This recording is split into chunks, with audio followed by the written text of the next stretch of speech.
Hi, my name is Jason Major, and this is the first in my new YouTube series, Biblical Cinematic Universe. Back in 2004, I bought this book called Jesus at the Movie, which was produced and way back in about 1997. So it doesn't cover like Passion of Christ and some of the more recent Jesus movies, but it was a book by W.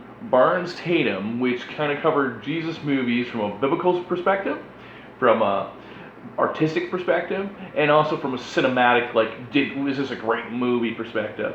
There's a wonderful even chart in here on page 206 to 207 that you can't really see it on YouTube, but what this chart does, it shows you all the comparison and contrast of all the mainline Bible movies up until 1990s, of how they use stories from the Bible and put them into their movies.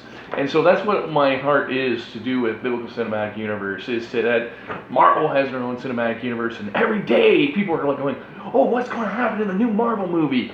What's going to happen in the new Star Wars? And I just want to bring that same kind of excitement and love to my Bible movies. Not going to do them in chronological order, and obviously the Bible movies were done by different companies, different actors, so you're going to see a lot of different variations. But I'm looking at more of my love for Bible through the movies, as opposed to like saying, this is not historically accurate or biblically accurate. But I was sharing all those different kind of ideas.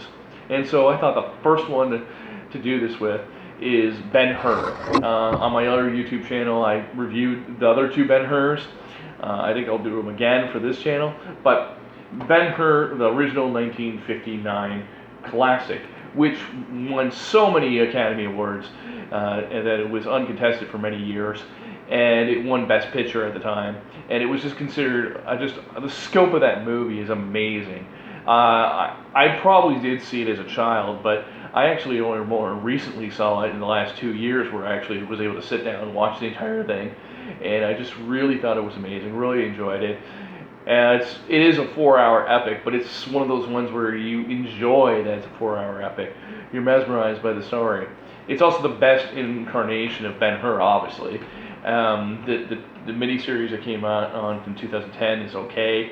It's pretty good. The one they did last year by Robert Downey and Mark Burnett, that was okay until the very end.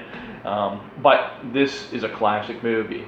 And so today's episode, I want to just talk about somehow what the biblical history was in this movie. And so the character of Judah Ben-Hur is a made-up fictional character, and in this movie version, you're covering the life of Christ, but you're covering it through a different angle. You're covering it through this fictional character, Judah Ben-Hur, who is a Jewish prince, trying to live his life and trying to keep the peace between the Romans and the Jews, and you kind of get that historical context of this strenuous relationship between the Jews and the Romans. One of his best friends is a Roman, Messala, who of course they butt heads and become enemies, and that becomes the crux of the movie. And I also think that one of the themes of the movie was about becoming your enemy, and also forgiveness, but also becoming your enemy, because Judah Ben-Hur, as he wants revenge, he almost becomes like Messala.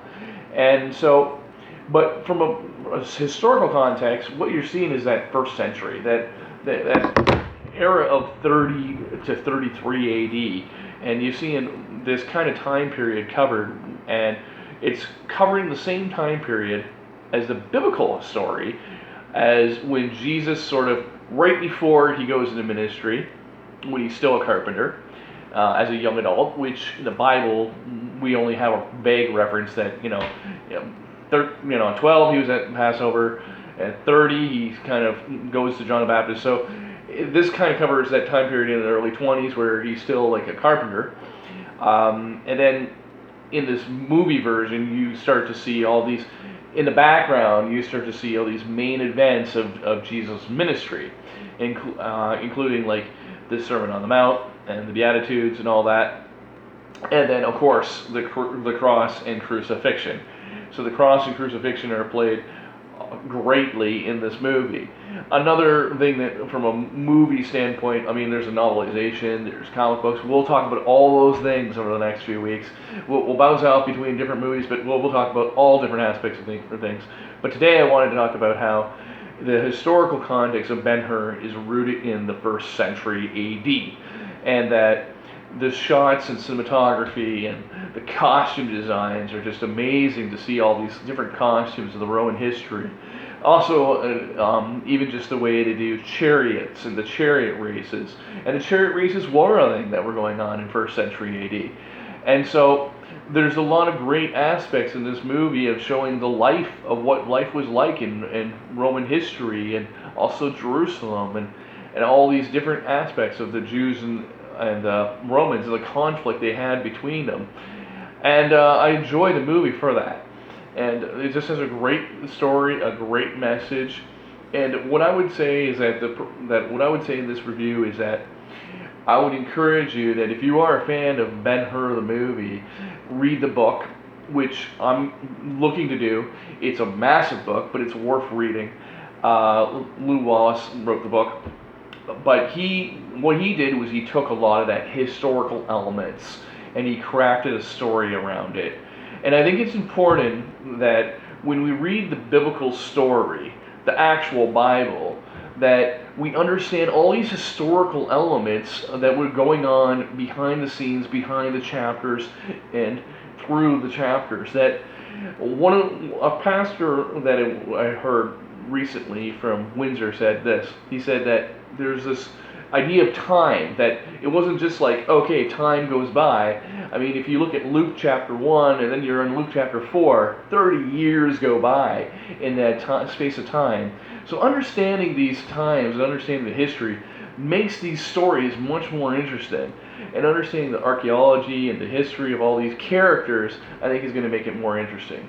So as we get into further videos, I'll be talking about just picking up different characters. I'll be focus on a different spotlight on a different character, or a spotlight on a different movie, my favorite moments of a movie. We'll talk about it from all different angles, but I'm going to try and keep each video from about 7 to 10 minutes, because I think that's kind of like the sweet spot. And each video will just have one focus on that 7 to 10 minute idea. So today, I just want to say thank you for watching. You can go to my YouTube channel and watch some of my past reviews of Ben-Hur 2010 and 2016.